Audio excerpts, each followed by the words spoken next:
Ito na ang simula ng ating kalbaryo, guys. Ayan na po. Namumuti na ang paligid. Kanina pang ano to, guys, alauna. Buti na nga lang ganyan lang siya, manipis lang. I mean, ano mo yun? Kayang-kaya pa. Hanggang gabi to, guys, no? Kagabi yung forecast parang hanggang hapon lang. Tapos hanggang sa, alam nyo na, pabago-bago.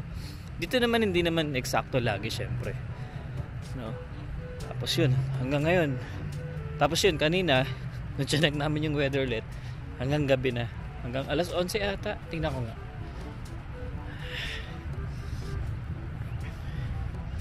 Tapos -2. Ayan o, -2. Ang snow ay hanggang alas 10. Alas 8. Alas 8 pala. Hanggang alas 8 lang pala. Ayan. Tapos susunod na araw, back to normal ulit. So ngayon lang tayo medyo kakalbaryo. Pero hindi pa to. Manipis pa to, guys. Wala pa to. Para pag bumagsak siya, ulit oh. Parang basa ulit pag sa kalsada. Dito, syempre hindi nadadaanan. Kaya puti pa.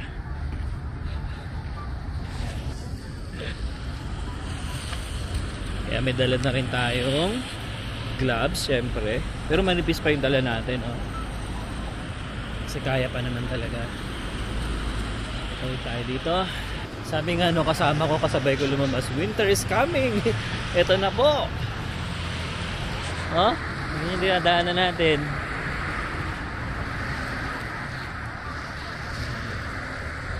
Manipis pa, manipis.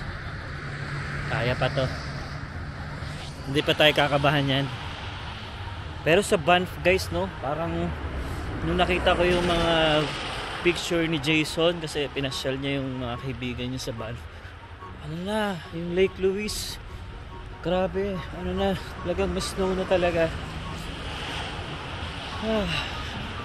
Buti nga ngayon dito sa Calgary, ngayon pa lang, then sunod na araw balik ulit, wala ulit. Pero malamig ng palamig. Kaya pa natin, kahit wala pang gloves. Pero nag-ready na rin ako. Nandun na ako. Tapos pag yung sobrang lamig na talaga, guys, yung pagpapalo na yung mga -20, yan, makakapal na yung gloves natin. Yan. So ngayon kaya pa to eh. Dinala ko na nga yung blower ko, guys, eh. Kasi kailangan natin bugahan eh. Kaso tingnan natin kung kaya. Nanikit siya. Pero kaya to. Subukan natin. Subukan muna natin. Yan na, dala natin yung lip blower natin. Tinatanggal ko yung battery, guys. Kasi pag naiiwan yung battery dito sa lip blower natin, mahina yung buga niya. Kaya dapat tingnan natin kung kaya.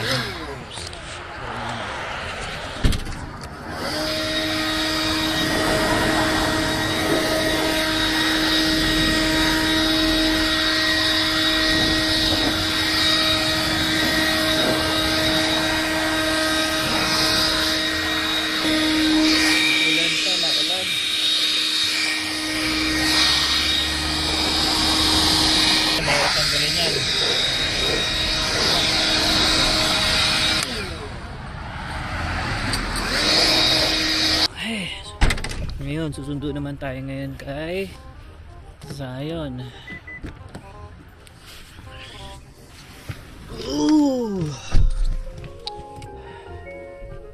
Sana kayanin ng wiper. Ayan, oh. So kayurin muna natin, guys. Kayurin muna natin yan. Pero syempre painit na tayo ng makina. Yun. Okay, guys, susunduin na natin si Zion. Ito ang mahirap, guys, no? Pagka may snow, talaga madidelay ka. Kasi nga magtatanggal ka pa ng yelo. Kasi mga nakakaawa kasi mamaya gabi pa yung uwi niya. Kailangan niya kasi, guys, lagi talaga mag OT. Yun yung sa kanya. Anong problema sa kanya? Guys, so habang bumabiyahe tayo, papakita ko sa inyo yung mga may snow na area, no? Tapos kwentuhan tayo. Yan, so yung ano dito guys talaga, importante dito ay kailangan kompleto kayo ng gamit pagdating sa winter, no? Kailangan dito yung pangkaskas, unang-una yon. And okay ko na, buti na lang nakabili tayo sa ano, sa Urban Wholesale. Ganda yung nabili natin, $12 lang, mahaba na siya. Kasi dati guys yung gamit ko yung maikli lang, ang hirap, iikot ka pa. At least ito yung bago ko, ano lang siya, abot na siya kahit malayo, which is good, no? Tapos ang mga kailangan ko pa guys, no, ito para sa akin lang, no, mga pinaghandaan ko talaga during winter, yung jump starter. Yan, unang-una kong binili talaga yan dito, jump starter, kasi in case na hindi natin masabi, no, kahit bago yung sasakyan natin, malay nyo hindi umandar or humina yung battery agad, so pwede tayong mag jump start using nun. Hindi ko nadala, nasa bahay nga lang, kalimutan ko kasi kagabi chinarge ko siya, so nawala sa isip ko yung dalhin dito sa sasakyan ko, kasi dito, nandito talaga sa loob ng sasakyan ko yon. Tinanggal ko lang kagabi kasi nga chinarge ko, tagal na hindi, tagal ko na hindi na charge, pero dalawa yung binili ko nun guys para sigurado talaga. Then sumunod, syempre yung panghangin natin sa gulong, importante rin yan. In case na alam nyo na mabutas or may sumisingaw, tulad dun sa akin guys nung sumisingaw. Pero kasi next week kasi magpapalit na ako ng winter tire, kasi nakakatakot din eh, alam nyo na, papalapit na ng papalapit yung yung snow at saka yung lamig. Yun yung natin, pinaghahandaan natin. Kasi dati talaga guys, no, sabi ko nga sa inyo, ang gulong ko is all season lang. Pero kinaya ko naman yung nakaraan kasi nga hindi naman ako nagta-travel talaga ng malalayo kapag winter time. Bihirang-bihira talaga. Siguro aalis man kami or mamamasyal kami, let's say limbawa gusto namin pumunta ng ng Lake Louise na during winter, yung namin yung kunyari nag-snow ngayon, mga ilang araw nang tumigil yon, saka lang kami pupunta. Pero yung sabi mo during na malakas ng snow tapos sobrang lamig, hindi kami lalabas niyan, bahay lang talaga. Kumbaga trabaho, bahay lang kami ni Emma yun. Tsaka grocery syempre importante. Tapos dito kapag winter nga, syempre kailangan at least yung grocery mo yung pang siguro mga 2 linggo na, para isang labasan ka na lang. Ganun dito guys, no? Kaya kahapon ba yun, yung isang araw punta kami ng Costco, grabe sobrang dami ng tao. Dahil siguro nga dahil alam nyo na mag-i-snow, ayaw na nila lumabas, malamig na, so ganun yung mga ginagawa nila dito. Yan, so grabe, ito na naman yung alam nyo na, yung sipon. Sisipunin ka kasi malamig, di mo alam, tumutulo na yung sipon mo. Normal na dito yun guys. Kaya nako, paghahandaan natin lahat yan. Nagpo-frozen na. Narinig nyo yun? Yun yung tumatama yung wiper ko dun sa mga yellow pa. Yan, okay. Susunduin natin si Zion, no? Tapos kanina guys, alam nyo ba, habang papasok kami ni Emma, nagkakwentuhan kami about dito nga sa winter na to, sa darating na winter, no?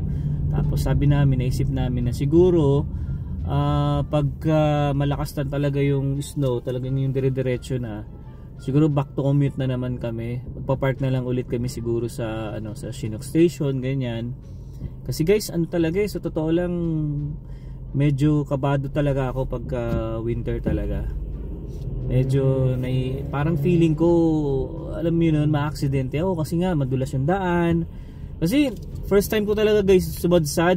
Pero sa lang naman yun, wala naman akong binangga, no. Nung time na nag-work ako sa sa warehouse pa noon that time. Kasi nakapasok ako doon talaga, papasok na yung winter eh. So doon ko na experience talaga na sumadsad yung yung sasakyan ko. Buti na lang walang sasakyan sa harapan ko guys, kundi malamang nabangga ako talaga siya. Doon talagang kinabahan na ako. Tapos sumunod pa nitong nakaraang taon din, ano naman, papasok din ako ng trabaho naman, pababa yung ano, yung sa may bridge pababa. Buti na lang din, malayo pala, nakapreno na ako. Talagang sumasadsad talaga guys, nakakatakot. Tapos pag uwi ako ng madaling araw, yon medyo ano ako doon, medyo kampante ako kasi nga ako lang mag-isa nasa kalsada, wala masyadong mga sasakyan pa. Kasi talaga pumapalo nun, halos minus 40, ganyan, minus 30. Grabe yun guys, talaga yung experience ko na yun. Buti na lang talaga, panggabi ako noon kasi wala pa talaga mga sasakyan. Kahit tumakbo ako ng 30 to 40 lang, ayos lang. Yeah. Kaya sasapitin na naman namin ngayon yan dito guys, no? Kaya mga mapapanood nyo ngayon sa amin ngayon, halos lahat siguro ng mga vlogger ngayon puro snow na. Ay nako, ganun talaga. Ganun talaga ang buhay. Calgary yun talaga yung ano dito guys sa Calgary. Pero kaya naman yan. Basta yun nga lang talaga, sabi namin ni Emma, siguro baka mag-park na lang muna kami sa Chinook Station kasi masyadong malayo din kasi yung travel namin. Tapos alam mo yun, akyat baba yung mga daan tulad niyan, tinan nyo, paakyat yung daan, diba? Pagkapapasok kami dito naman kami ngayon pabalik, so nakakatakot talaga, madulas. Tapos naisip nga ni Emma, ang gagawin ko na lang, yung lunch time ko gagawin ko na lang 30 minutes, tapos uwi ako ng 4:30. Imbis na 5, gagawin ko na lang 4:30. So magpapaalam ako sa HR namin tsaka sa boss ko kung pwedeng ganun. Kasi alam nyo na, baka malate tayo ng dating kay Zion, magmumulta pa tayo, sayang din. Yung break time naman namin or yung lunch time namin is talaga mahaba talaga Isang oras kami yung lunch time namin So siguro 15 minutes tapos ka na kumain diba? So okay na ako siguro doon sa 30 minutes lang, then balik ako ng 12:30, trabaho ulit, tapos out ako ng 4:30. So magpapaalam ako, sasabihin ko ganun na yung ano ko kasi kailangan ko sumundo sa anak ko sa daycare nga. Sana payagan ako ng boss ko. Ganun din naman yun guys, diba? In advance lang naman natin yung pasok natin. Yeah. So yun. So yan, nakikita nyo medyo wala pa, hindi pa talaga ganun masyadong malalaki yung snow. Pero meron na. Putikan na naman ang na to, mga sasakyan. Kaya hindi mo na ako nag-car wash Dapat kahapon magka-car wash ako. Sabi ko, magi-snow din, madudumihan din. So after na lang siguro ng snow. Importante kasi dito guys, isa sa mga tips sa akin ng kaibigan ko. After ng snow, dapat hugasan mo yung sasakyan mo kasi syempre may mga asin-asin yan Naglalagay kasi ng mga asin dito sa kalsada. So isa sa mga dahilan yun kaya nangangalawang yung mga ilalim ng sasakyan. So mas maganda pagka medyo okay na yung snow, wala na yung snow, patakgyari. Kung tingin mong 3 araw yung snow, di hayaan mo muna. Then pag feeling mo okay ulit yung buong week na walang snow, mag-car wash ka na para matanggal yung mga asin-asin. Yan. So yun yung diskarte dito guys. Yun yung mga tips sa akin ng kaibigan ko. Kaya guys, comment nga kayo guys kung ano pa mga pwede nating itip dyan. Kasi talaga ako, hindi pa ako talaga masyadong, or wala pa ako masyadong alam talaga pagdating sa mga ganitong weather, especially yung mga matatagal na dito sa Canada. Kabisado na nila yung diskarte sa ganyan. Pero ako kasi syempre tulong lang din ng kaibigan ko si Julius. Yun, siya yung nag-guide sa akin before talaga. So yun, ina-apply ko naman siya. Saka maingat naman ako sa sasakyan ko talaga guys. Hanggat maaari gusto ko malinis yung sasakyan Pero may time din na, alam niyo na, tinatamad. Lalo't pagka malamig. Yan.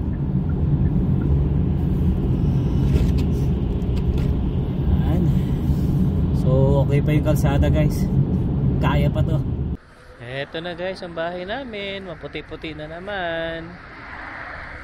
Eto na naman tayo. Snow. Snow, yeah, snow. Here's snow. Ha? Here. Yeah. Snow na naman. Yeah. Putik na naman yan sa likod guys. Kaya hintayin muna ako magpa-park doon eh. Dito muna tayo sa harapan kasi talagang maputik. Yung gulong nga ng sasakyan ko guys, talagang hindi na siya na ano. Ay! Sa mama ko dali, tapon natin yung ano mo. Basura.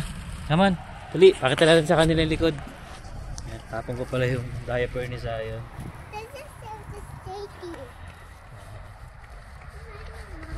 Puti na naman ah. Ito na naman yung nakikita ko. Ayan. Sa ilaw ko, okay pa. Yung isa nga guys, oh, napasukan na ng tubig, oh. Pero maandar pa siya. Ayan.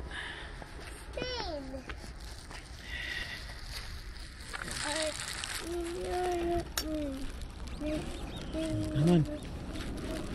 Dali, tapon natin yung basura mo.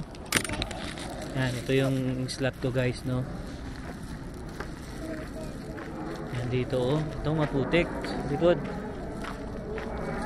May umulan, no? May snow.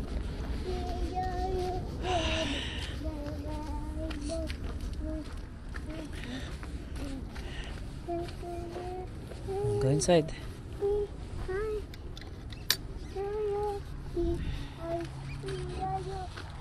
Yeah. Okay guys, so pasok muna tayo din, mamaya hintayin natin si Emma, no? Kamustahin natin kung okay ba siya nakauwi, kung nahirapan ba siya nakasakay, ganyan. So alamin natin mamaya. Several song-filled hours later.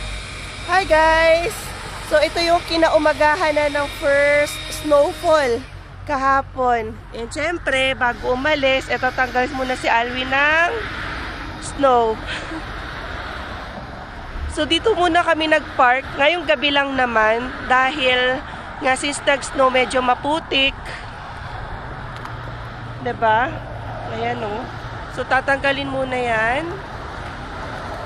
Kaya nag-alat din kami ng few minutes bago pumasok. Guys, day 2, no? Ayan. So tumigil na yung snow kagabi. Pero syempre, naipon dito sa sasakyan natin. Ang hirap lang tanggalin kasi nga may kasama kasing ulan yun. So ayan, kung makikita nyo sa windshield ko, ano na yan, yellow na yan guys, di matanggal eh. So magkili to. Ano pa lang yan guys ha, minor pa lang yan, wala pa yan sa kalingkingan. Talaga pagka bumuhos talaga dito yung snow. Kaya yun yung mga ano dito talaga guys, yun yung mga struggle dito. Kasi magkaalat ka talaga ng time para pagtanggal ng ganyan yellow, siguro mga 15 to 20 minutes ka magtatanggal. Kaya babaguhin natin yung oras natin syempre sa pagpasok, aagahan natin lumabas. Naghahanap nga ako guys yung ano eh, yung hindi ko alam kung pwede yun, yung cover talaga sa sasakyan na pang snow, na para pag tinanggal mo yung cover, tanggal na rin yung mga yellow. Hindi ko alam kung meron yung ganun eh. Kasi itong nasa harapan ko dati, yung binili ko dito sa windshield ko pang ano, cover, tumidikit siya dun sa ano, sa hood ng sasakyan. Pero natatanggal naman, matatanggal mo naman siya. Pero yun nga lang, dumidikit siya dahil sa sobrang lamig. Siyempre, didikit siya. Kaya hindi ko alam kung may cover ba na pwede pang ganong ano, malamig talaga. Comment nga kayo guys. Yun talaga yung hirap dito, yun lang talaga yung problema pag winter talaga, yung magtatanggal ka ng mga yellow sa sakyan.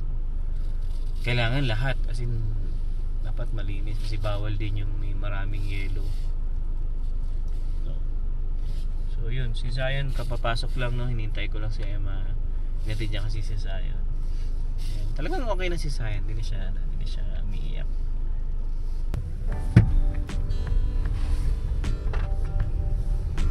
Guys, ang ating sitwasyon ngayon, buti na lang parang one day lang naman yung snow.